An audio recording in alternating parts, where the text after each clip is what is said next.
Welcome to another edition of Motivational Sundays with Kevin and Friends. This show was originally created from the more than 300 quotes that I had created from the contents.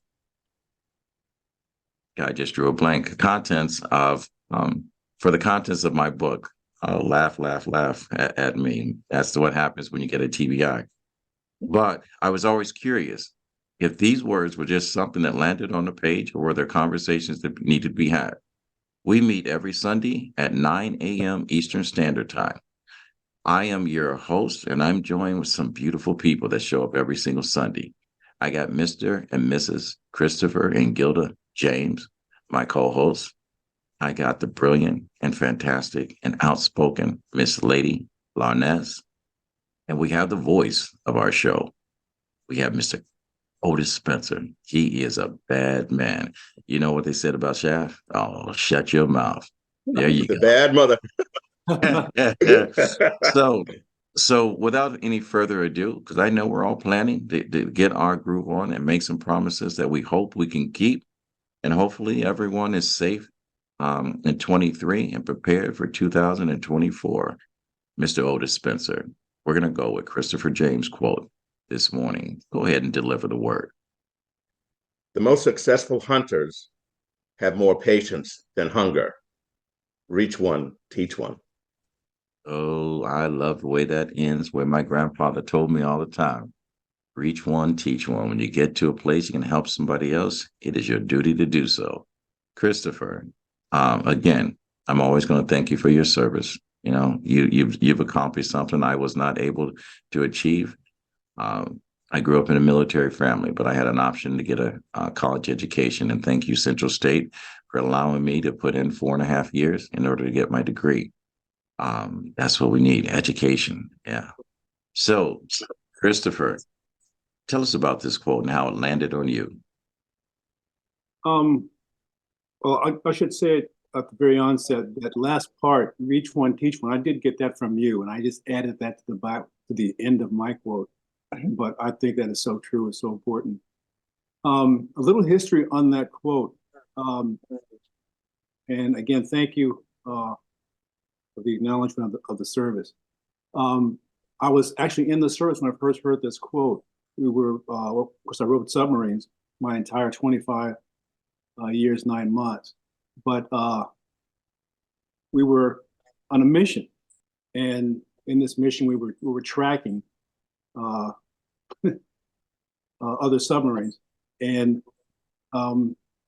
it's tedious work. You know, you're sitting there, you listen to signs, you're putting down ideas and plots.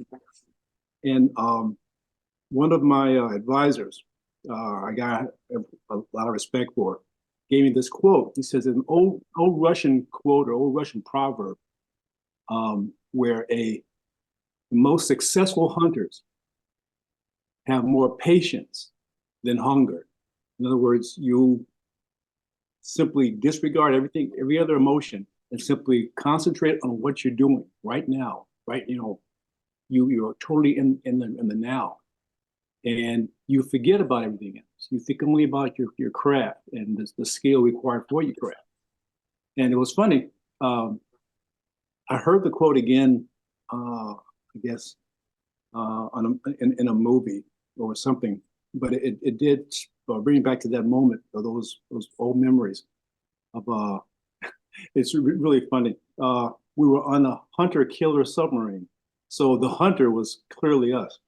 But it was kind of funny bring myself back to those old days, and that quote, simply forgetting everything else, remembering only your skills, and concentrating on that, just being the very best at what that is, and forgetting about the fact that you haven't eaten, in a few days, you haven't been successful in this particular search for several rotations, but now you're simply there doing what you were trained to do, and that's all that matters.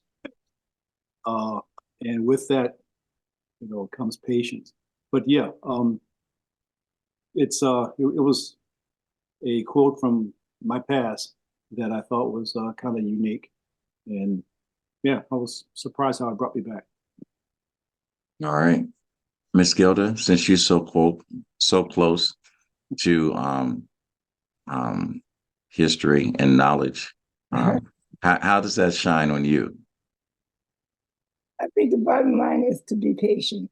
Take your time, think about it before you react to it. So I think you have to slow down and think. And while you're doing all that, just take your time and be patient about the whole situation. That's how I read. That's how I am. That's Right. how it's all laying on me. Yes. Hey, and Kevin, if I can inject real quickly on that, her profession is shopping. She is a five-star shopper, and she can spend an hour in a store and not buy nothing because what she's looking for, she hasn't found. She doesn't go in and say, ooh, I want that, the hunger impulse. She is a practice, and oh my God. You gotta be patient. She's a patient shopper. She is. She's a black belt, huh? Mm. That Master's class in shopping. all right. Well, we may have to talk about that one day. Larnez, all right. Always a great source of wisdom, a personal friend, great confidant. Sometimes I need a smack on the top of the head, and you have no problem swinging. I duck a couple of times, but you seem to always catch me. How does this quote land on you? Well, first I want to say Happy New Year to everyone. And you know what? Those are mama skills. When you throw the chancleta and it comes back as a boomerang, those are mama skills. To me, the most successful hunter has more patience because they're not fighting to live. They're fighting for what they need to protect. They're fighting for their memories. They're fighting for their family. So to me, that's what makes them so patient. It's not the skill, right? Because I'm no longer fighting for me. I'm fighting for the things that I love. I'm fighting for the memories that I have. I'm fighting for the protection of what I think is so sacred. So that's how Chris's quote hits me. All right. Well, the quote is so powerful. And I hope our listeners are sitting back in their chair and not just saying, yeah. And they're thinking about how this quote lands on you. When I talk about the most successful hunters have more patience, it reminds me of I've got to go back to the Bible. When God says, ask and you should receive. I remember my good friend Les Brown when he mentioned this quote on stage, and he says, God will give you what you need when he feels you're ready for it. And we talk about all the time. We ask people what their why is. And what happens at each phase of our life, you have to look at it. Your why constantly gets redefined from 1 to 5. You know, why do you even exist? It's because your parents brought you into the world. And then you grow up one day and someone hands you, a keys to an automobile and tell you to go out there and discover yourself. And all of a sudden, your first level of independence, you're able to drive and you find out your why. Oh, the places you would go, like Dr. Seuss says, and whatever, and all the wonderful things you would see. And then all of a sudden you run into constant walls, stopping you from getting to where you want to be. And you think about, is today where I need to be? Well, I'm trying to get to where I want to be. So when you're hungry, you'll hear very few people talk about this is something I was meant to do. And when you look at their story didn't come true at age 20, didn't come true at age 30. It didn't come true at age 41, 42. And all of a sudden, here you are, 45, 50, and whatever. And all that you've been working for starts to come true. Most of us abandon ship before our dream ever materializes. I always tell people, you are one turn of a key to a door that will unlock the dream or introduce you to someone that's going to take you to the next level. And what this quote tells me is step through. Because none of us can do this one thing alone. That's the reason why my grandfather, with an 8th grade education, told me to reach one, teach one. And so with that said, that's how this landed on me. So Otis, you're gonna repeat the quote, if you may, one more time. Give us your spin on it. And then you brought a very powerful quote in. We want to talk about that. So Otis, go ahead. All right. My voice. The most successful hunters have more patience than hunger. Reach one, teach one. Well, even listening to your story, if you're hungry enough to hunt for whatever you're hunting for, then you will have the patience. And listening to your story, Kevin, and I sort of said this story before, thinking way back when I was in high school, before I finished my freshman year in high school, I said acting is what I wanted to do. Made it to the high school year, went to college, got my degree in acting and directing, got a BFA, graduated cum laude. Came out of school, sat around the house. Well, this is all I wanted to do. But I realized, and after I was instructed, hey, you have to do something until something else comes about. Yeah. I worked 3 years at McDonald's. I got involved in parking management, stayed in parking management, took classes in acting and different seminars. And after taking a seminar, different jobs started popping up. But I had to stay focused. I worked 47 years in parking management and still was able to pick up different acting jobs. And moving forward, once I retired, even more things started popping up.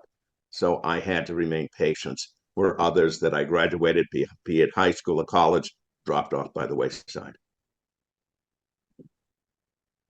Thank you. Thank you for that share.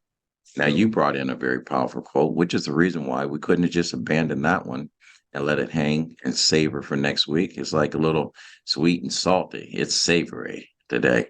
Otis, will you mind sharing your quote with us today? Certainly, I was looking at inspirational quotes, and this one came out of the one that I saw under Gandhi. And it says, if we are to teach real peace in the world, and if we are to carry on a real war, we shall have to begin with children. And for me, and, I'm even seeing what's going on today, thinking of what's going on in Israel and the Hamas.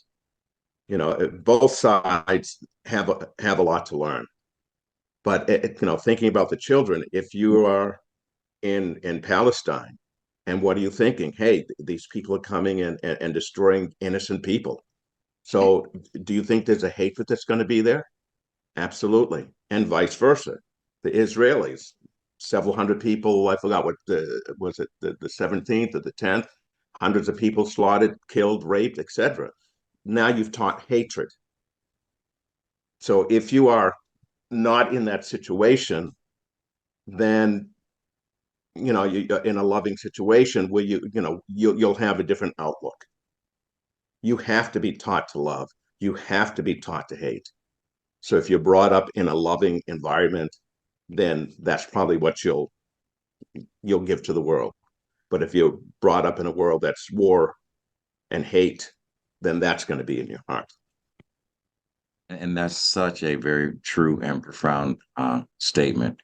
People always think about courage as the person that jumps off the mountainside or does something that is so amazing. But courage is a Latin word from the heart.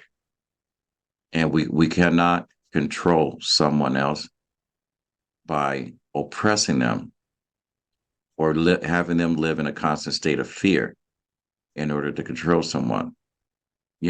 Like a flower grows, a weed grows around that flower freely. And in order for a weed to grow freely, it has to have a soil where it can thrive.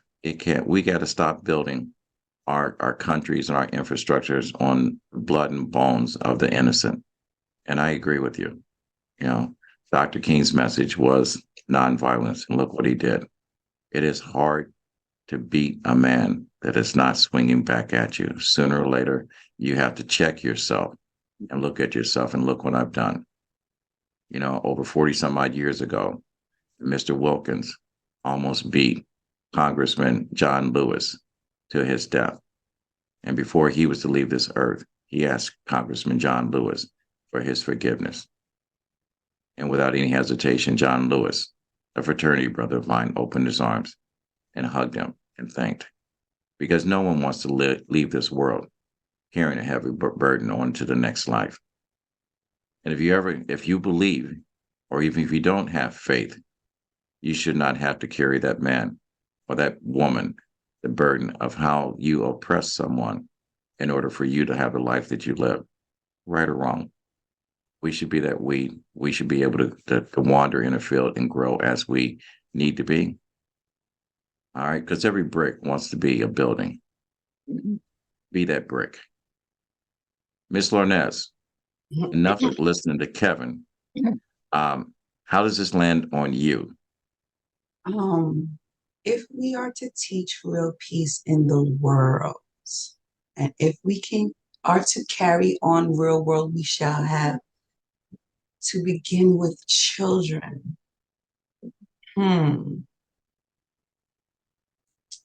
This speaks volumes.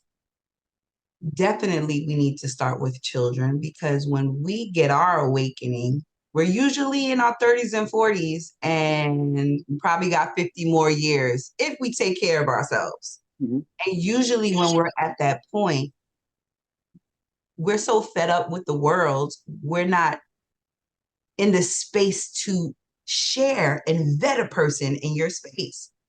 And I say that to say I am engaged with legacy, resilient women entrepreneurs in their 70s and 80s, and they're not paving the way for anybody. They're not showing anybody their stories or teaching them their techniques because they feel like young people don't understand. But how can we understand if you don't give us a message that can be received, right? You've been not able to hear. You've been in these places.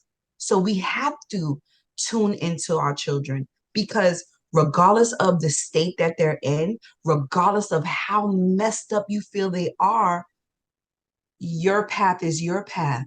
Your kids can't walk your exact path. They have to walk their own. They have to seek their own route. And it may be unconventional to you, and it may be, it's different now.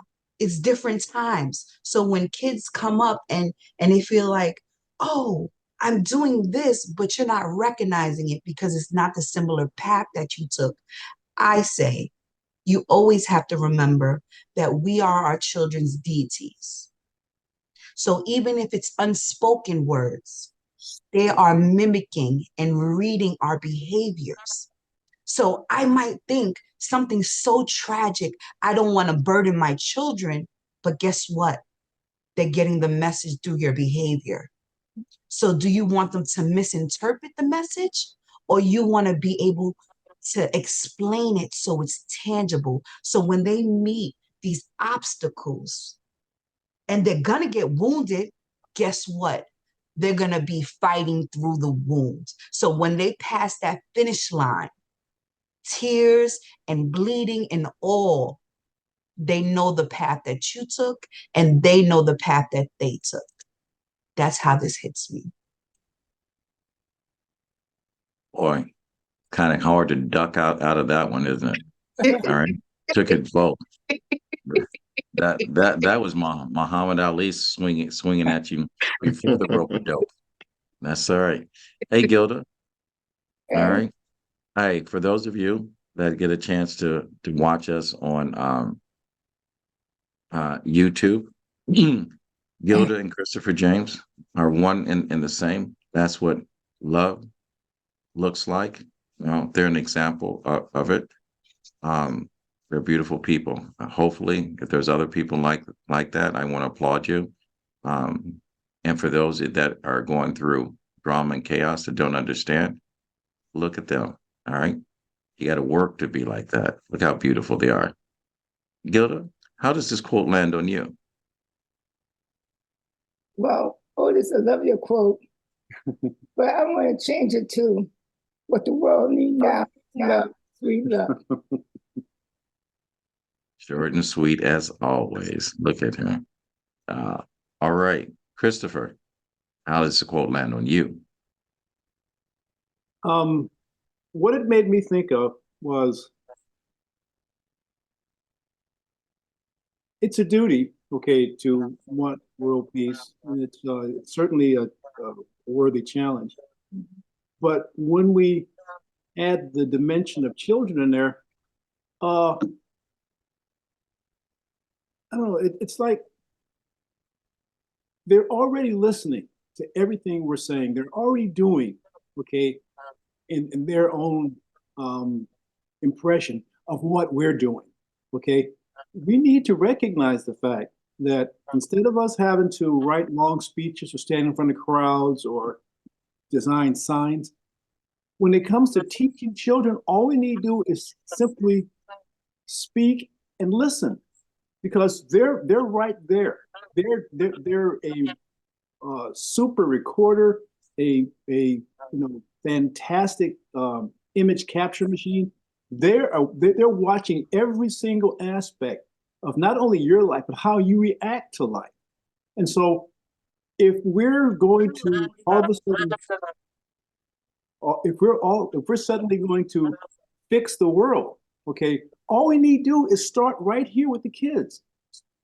Basically, start with the kids, but in effect, start with yourself, because you are your primary training tool for the children.